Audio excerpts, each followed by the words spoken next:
옛날 어느 마을 바람둥이 선비 조대길이가 물레방아 앞에서 누군가를 기다리고 있었다. 얼마나 기다렸을까? 마을에서 제일 가는 미녀 사월이가 그의 앞에 나타나는데 사월이 보고 싶었구려. 내 하루하루가 아주 1년 같았소. 저도 보고 싶어서 힘들었어요. 지금 다시 만나니 너무 행복하답니다. 대길이는 마을에서 유일하게 정조를 지킨 사월이에게 마음을 뺏기고 말았다. 그렇게 사월이에게 고백하게 되었고 집안이 더 꿀리는 대길이는 과거 시험에 합격하기 전까지는 몰래 만날 것을 당부했다. 자, 이제 안으로 들어가십시다. 얼마 후 두 사람은 즐거운 행사를 마치고 나오게 되는데 너무나도 행복한 시간이었소. 그럼 보름 후에 또 여기서 만납시다. 네, 선비님. 그럼 그때까지 강령하시옵소서. 그런데 그때 마을 순찰대원이던 포졸 상덕이가 나타나는데 아니, 이 시간에 이곳에서 뭐 하십니까? 통행금지 모르십니까? 아, 급히 전해야 될 말이 있어서 죄송합니다. 물레방앗간에서 무슨 급히 전할 말이 있습니까? 말도 안 되는 소리를 하시네요. 그리고 이곳에서 문란한 행위를 하면 안 됩니다. 그러니 군말 말고 벌금으로 한양 되시겠소이다. 아니, 한양이요. 왜 이렇게 비쌉니까? 조금 깎아주시오. 아니 됩니다. 지금 국고가 씨가 말라서 한 푼도 깎아주지 말라는 포도대장의 명이 있어서 나도 봐줄 수가 없소이다. 그럼 총 3냥 되겠소이다. 아니 왜? 세냥이요? 그 알만한 양반이 왜 그러시오? 사흘 전에도 왔다 간 거 내 다 알고 있소. 아니 그러면 한양씩이면 2냥 아니오. 그건 초범에겐 한 냥이지. 동일 전과가 있는 사람은 2냥이오. 아니 뭐라고요? 그 말이 사실이오. 이에 선비가 안도하며 그건 그나마 다행이구려. 난 또 한 20냥 달라 할 줄 알았는데.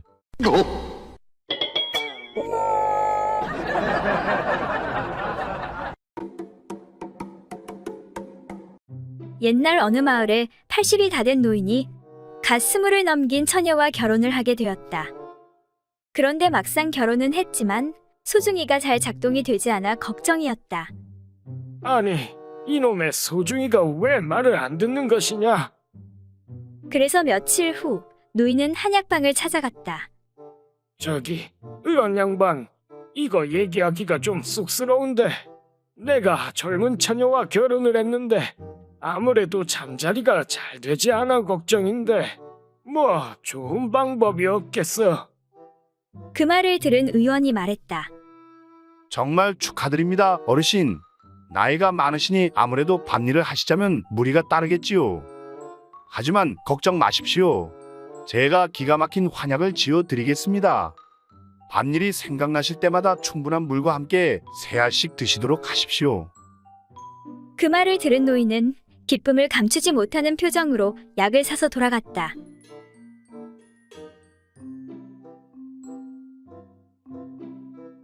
그리고 며칠 후 다시 약방을 찾은 노인이 의원에게 말했다. 이보시오, 의원 양반. 저번에 내가 사간 그 약 말이오. 아무래도 문제가 있는 것 같은데 그 약만 먹으면 피곤하고 졸린단 말이오. 이게 어찌된 영문이오? 그 말을 들은 의원이 이렇게 대답하는 것이었다. 그게 아니라 그러니까 그 약은 밭일 대신에 먹고 그냥 푹 주무시라고 드린 약입니다.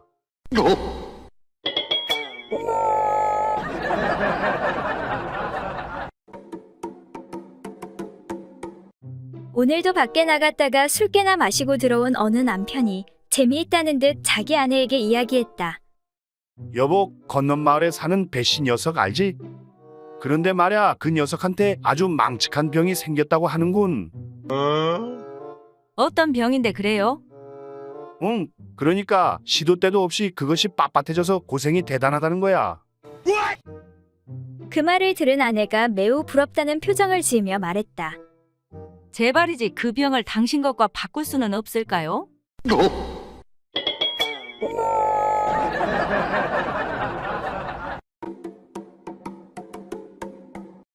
옛날 어느 고을에 얼굴은 예쁘장하지만 조금 모자란 여종 사머리가 마당에서 훌쩍훌쩍 울고 있었다.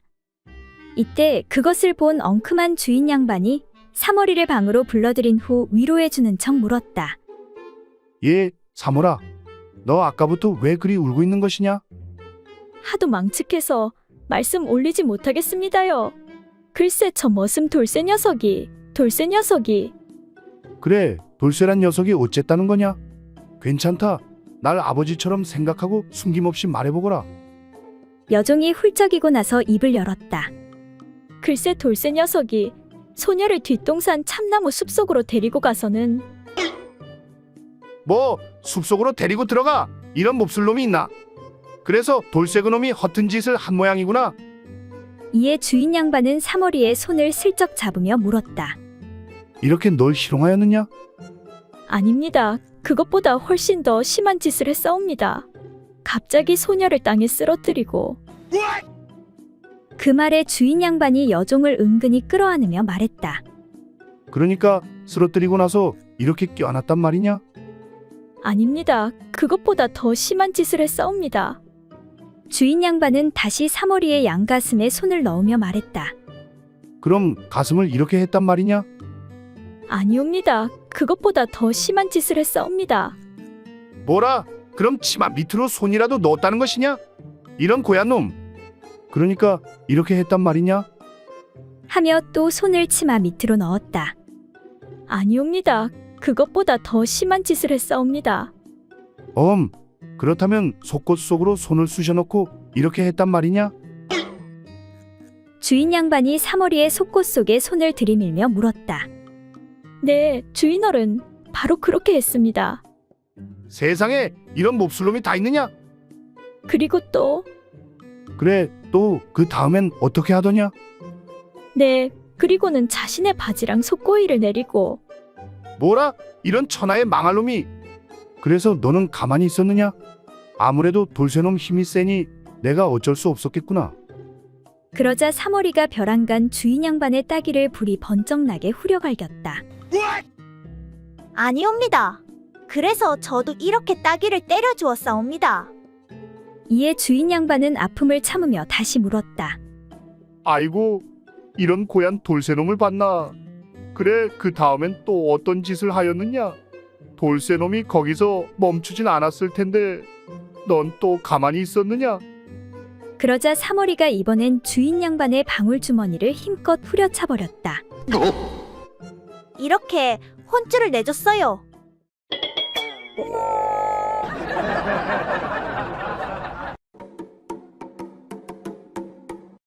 옛날 어느 마을에 술과 여자를 몹시 탐하던 사내가 있었다. 그런데 너무 무리를 한 나머지 몸이 허약해져 그만 자리에 눕게 되었다. 그리하여 아내가 의원을 불러 진맥을 하게 되었는데 앞으로 주색을 삼가하지 않으면 다시는 못 일어납니다. 아니 의원날이 그게 무슨 말이요? 주색을 하면 죽게 된다는 것이요? 꼭 죽는 것은 아니지만 많이 위험하다는 것이지요. 세상에 그런 처방이 어디 있습니까? 여보, 이 의원은 아무래도 돌팔이 같은데 다른 영한 의원에게도 한번 더 물어봅시다. 그러나 다른 의원도 마찬가지로 말했다. 앞으로 주색을 삼가하지 않으면 두 번 다시는. 의원의 말이 채 끝나기도 전에 곁에 앉아있던 아내가 의원에게 눈을 흘기며 말했다. 뭐라고요? 다시 한번 천천히 말해보세요. 이에 의원은 아내의 내심을 눈치채고는 네, 그러니까 그저 술만 삼가시면 됩니다. 그리고 제가 약을 몇 첩 지어 드릴 테니 그걸 같이 먹으면 곧 기력을 회복하실 것입니다. 그날 밤 아내가 남편에게 운우의 정을 나눌 것을 청하는데 여보, 이제 약 처방도 받고 했으니 오랜만에 한번 해보자고요. 이에 남편이 말했다. 아니 여보, 내 병은 여색을 가까이 하면 더욱 심해진다고 의원이 그러지 않았소. 그러니 어찌 내 그런 일을 할 수가 있겠소. 이에 아내는 정색을 하며 말했다. 여보, 더 용한 의원이 그저 술만 삼가하면 된다고 하지 않았소. 그리고 옛말에 살고자 하면 죽고 죽고자 하면 산다고 하잖아요. 그러니 우리 한번 죽기 살기로 해보자고요.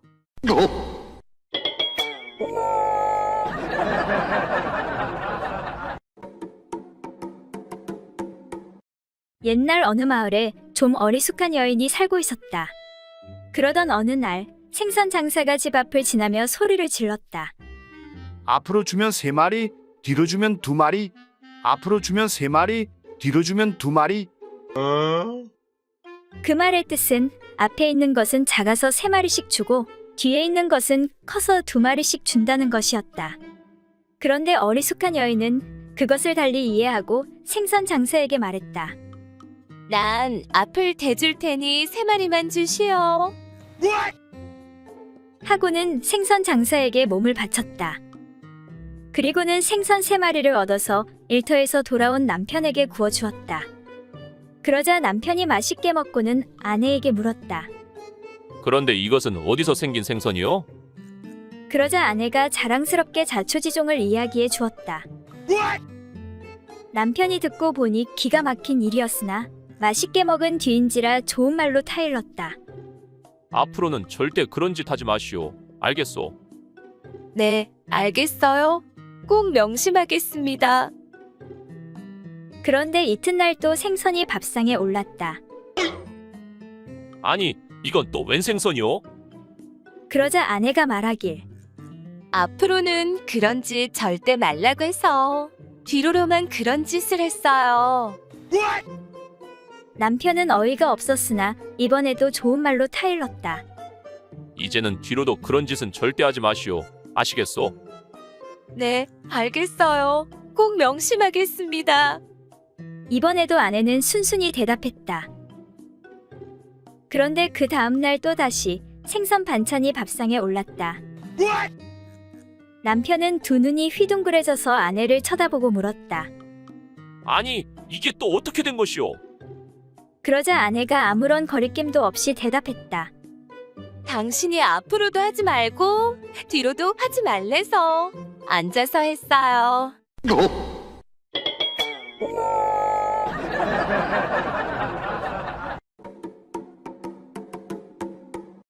옛날 어느 마을에 첩을 드리고 싶어 안달이 난 어떤 부잣집 선비가 아내를 설득하고 있었다. 여보, 집안일이 많으니 첩을 들이면 당신이 하던 일을 대신해 주니 편하지 않겠소. 음식은 물론이고 장도 봐주고 옷도 대신 지어줄 것이니 얼마나 좋겠소. 당신은 그냥 앉아서 이래라 저래라 부리기만 하면 되는 것이 아니겠소. 그러니 첩을 들이면 얼마나 편하고 좋겠소. 하면서 부인의 눈치를 살폈다. 아니, 사머리가 있는데 뭘 또 집안에 사람을 들인다는 거예요? 부인이 앙칼지게 대답했다. 그런데 사머리는 눈치가 없어 일도 서툴고 요리 솜씨도 형편없어 거의 당신이 다 하지 않소. 그리고 첩이 있으면 일뿐 아니라 당신 말동무도 되어주고 할 테니 덜 심심하지 않겠소. 그러자 그 말을 들은 부인이 뜻밖에도 남편의 말에 고개를 끄덕이며 대답했다. 듣고 보니 당신 말대로 첩이 있으면 지금보다 더 편하겠어요. 좋아요. 그렇다면 그렇게 하도록 하세요. 그렇게만 된다면야 첩을 열이라도 들여놓으세요. 하면서 쉽게 승낙해 주는 것이었다. 여보, 고맙소. 정말 현명한 선택이오. 절대 후회하지 않을 거요. 마침내 부인을 설득한 남편은 속으로 뛸 듯이 기뻤다. 그렇지만 그 전에 한 가지 조건이 있어요. 그래, 그게 뭔지 말해보시오. 내 무슨 일이든 다 들어드리리다. 첩을 들여도 된다는 아내의 말에 신이 난 남편이 물었다. 다름이 아니라 요즘 돌쇠가 일이 많아서 그런지 무척 힘들어하는 것 같더라고요. 그러니 이참에 힘세고 젊은 머슴 하나 더 드리는 게 좋을 것 같아요.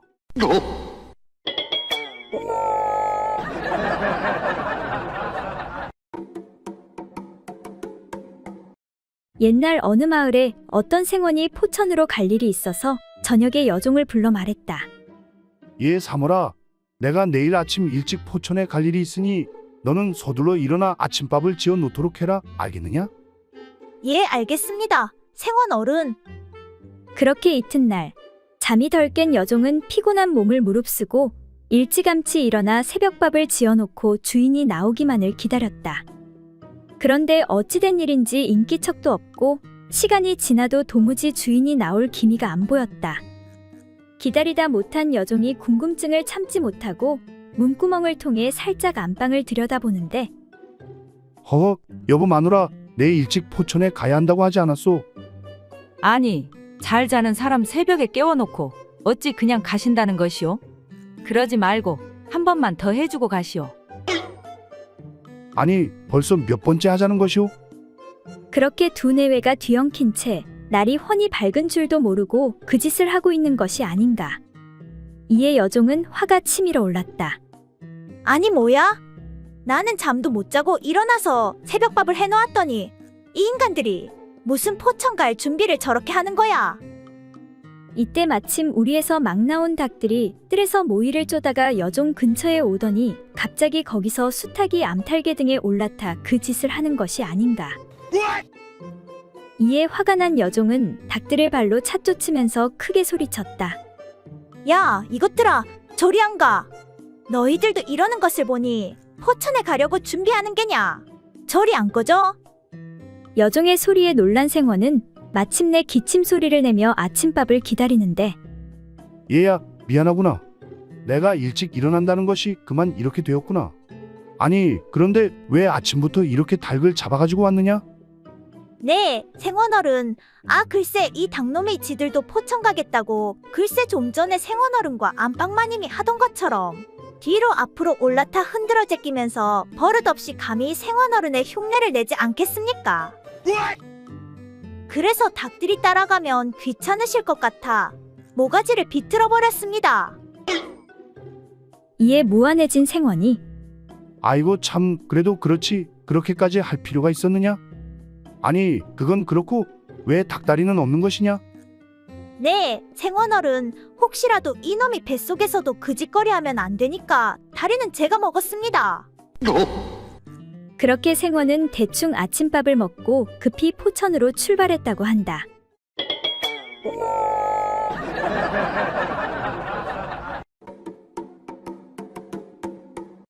옛날 어느 시골 마을에 아버지와 어머니 그리고 어린 아들 하나가 가난하게 살고 있었다. 어느 날 저녁 아내는 집안 청소와 밥을 하기 위해 여러 가지로 분주했다. 그래서 어린 아들을 불러 심부름을 시켰다. 얘야, 얼른 장에 가서 두부 한 모 좀 사오너라. 싫어요. 나 지금 놀아야 돼요. 놀기에 바쁜 어린 아들은 고분고분 엄마의 말을 듣지 않았다. 다시 엄마가 어린 아들을 야단치며 말했다. 얘야, 어른이 말할 때는 싫다고 해선 안 되는 거란다. 그러니 늦기 전에 어서 가서 두부 한 모 좀 사오너라. 어머니에게 야단맞은 아들은 하는 수 없이 심부름을 갔다 오게 되었다. 그렇게 저녁밥을 먹고 가족은 일찍 잠자리에 들었다. 방이 하나뿐이어서 모두 함께 잤는데 그날따라 남편은 그것이 하고 싶은 생각이 간절했다. 아내도 눈치를 채고 잔뜩 기대하고 있었다. 어린 아들이 자는 것을 확인한 남편은 얼른 아내의 배 위로 올라갔다. 그렇게 한참 끙끙대던 남편이 말했다. 여보, 뒤로 좀 돌아봐봐. 자세를 좀 바꿔서 해보자고. 그 말을 들은 아내가 싫다는 표정으로 말했다. 여보, 뒤에서 하는 건 싫어요. 그러지 말고 어서 한번 뒤돌아보래도. 싫어요. 그런데 그때 자는 줄로만 알았던 어린 아들이 벌떡 일어나며 엄마에게 소리쳤다. 엄마! 어른이 시키는 것을 싫다고 하면 안 되지.